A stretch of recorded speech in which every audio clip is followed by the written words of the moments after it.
मत्ती अध्याय 5।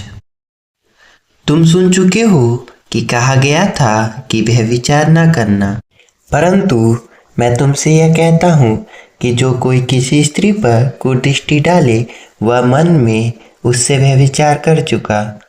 यदि तेरी दाहिनी आँख तुझे ठोकर खिलाए तो उसे निकालकर अपने पास से फेंक दे, क्योंकि तेरे लिए यह भला है कि तेरे अंगों में से एक नाश हो जाए और तेरा सारा शरीर नरक में न डाला जाए।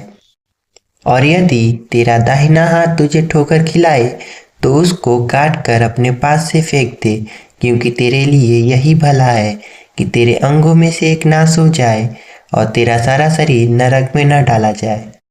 यह भी कहा गया था कि जो कोई अपनी पत्नी को त्याग दे तो उसे त्याग पत्र दे। परंतु मैं तुमसे यह कहता हूँ कि जो कोई अपनी पत्नी को व्यभिचार के सिवा और किसी कारण से छोड़ दे तो वह उससे व्यभिचार करवाता है, और जो कोई उस त्यागी हुई से विवाह करे वह व्यभिचार करता है। फिर तुम सुन चुके हो कि पूर्व काल के लोगों से कहा गया था कि झूठी शपथ न खाना, परंतु प्रभु के लिए अपनी शपथ को पूरी करना। परंतु मैं तुमसे यह कहता हूँ कि कभी शपथ न खाना, न तो स्वर्ग की, क्योंकि वह परमेश्वर का सिंहासन है, न धरती की, क्योंकि वह उसके पाँव की चौकी है, न यरूशलेम की, क्योंकि वह महाराजा का नगर है। अपनी सिर की भी शपथ न खाना, क्योंकि तू एक बाल को भी न उजला न काला कर सकता है। परंतु तुम्हारी बात हाँ की हाँ या ना की ना हो, क्योंकि जो कुछ इससे अधिक होता है वह बुराई से होता है। तुम सुन चुके हो कि कहा गया था कि आँख के बदले आँख और दांत के बदले दांत।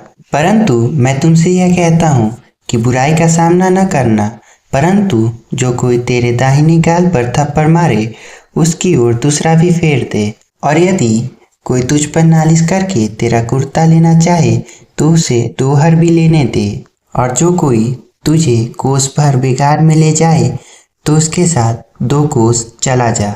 जो कोई तुझसे मांगे उसे दे, और जो तुझसे उधार लेना चाहे उससे मुंह न मोड़।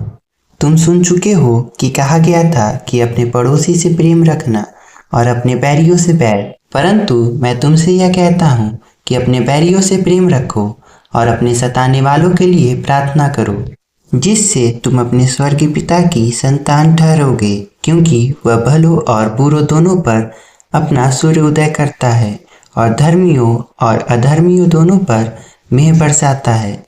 क्योंकि यदि तुम अपने प्रेम रखने वालों ही से प्रेम रखो तो तुम्हारे लिए क्या फल होगा?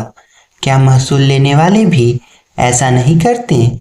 और यदि तुम केवल अपने भाइयों ही को नमस्कार करो तो कौन सा बड़ा काम करते हो?